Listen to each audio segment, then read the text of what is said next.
দেশে যেমন আমরা প্রবাসী, এদেশেও আমরা প্রবাসী। বাংলাদেশে যে গণহত্যা চলছে, আন্দোলন সংগ্রাম করছে, তার সাপোর্টে বাংলাদেশে গণতন্ত্র উত্তরণের জন্যে প্রবাসীদের ভূমিকা অনস্বীকার্য ছিল, অনন্য অবদান ছিল।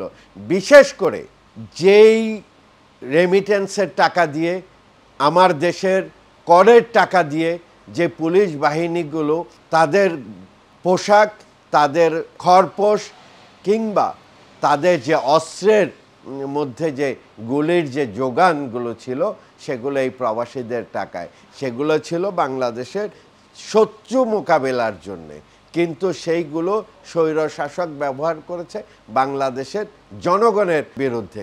সেই জায়গা থেকে এই প্রবাসীরা আমরা সর্ববৃহৎ যে আন্দোলনটা আমরা গড়ে তুলেছি, আমাদের political philosopher, leader of the nation Tarique Rahman সাহেবের নেতৃত্বে 17 কোটি মানুষ বাংলাদেশে যেমন আন্দোলনে ঝাঁপিয়ে পড়েছিল, আমরা 2 কোটি প্রবাসীরও ঠিক সেরকম আন্দোলন করেছি।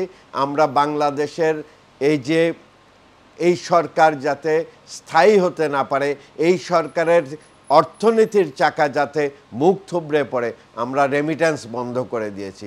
এমন কোনো কর্ম নেই বাংলাদেশকে উন্নয়নের উচ্চ শিখরে নিয়ে যাওয়ার জন্য প্রবাসীরা করেনি।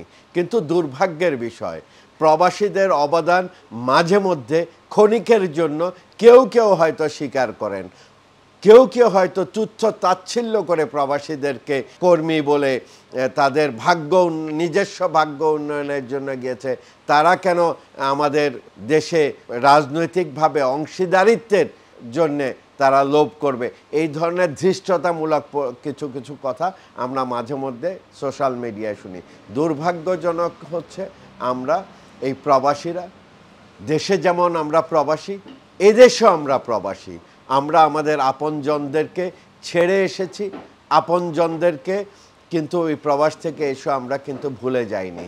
কিন্তু আমাদের দেশ যেন সময়ের প্রয়োজনে ভুলে যায়।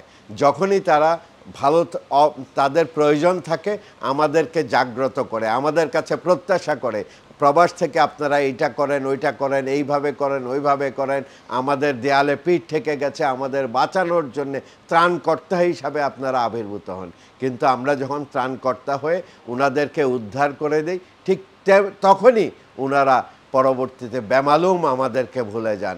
আজকে দেখেন বাংলাদেশে সকল সংস্থাকে এই জুলাই আগস্ট কিংবা এই ফ্যাসিস্ট সরকারকে যে আন্দোলন সংগ্রাম হয়েছে এর জন্য ক্রেডিট দেওয়া হচ্ছে, এর জন্য পুরস্কৃত করা হচ্ছে, এর জন্য অনেক রকমের সুবিধা দেওয়া হচ্ছে। কিন্তু আমরা এত বড় দুর্ভাগা, আমাদের নামটি পর্যন্ত বাংলাদেশ সরকার কিংবা আমাদেরও যে কিছু চাহিদা থাকতে পারে, আমাদেরও যে কিছু প্রয়োজন থাকতে পারে, আমাদেরও যে কিছু গুরুত্বপূর্ণ কথা থাকতে পারে, আমাদেরও যে এই রাষ্ট্র পরিচালনায় অংশীদারিত্বের একটা সুযোগ থাকতে পারে, সেগুলো তারা বেমালুম ভুলে গেছেন।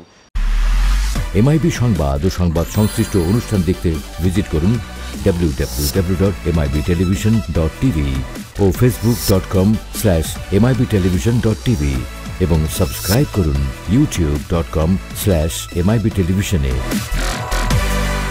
এমআইবি টেলিভিশন, সত্য খবর, সঠিক খবর।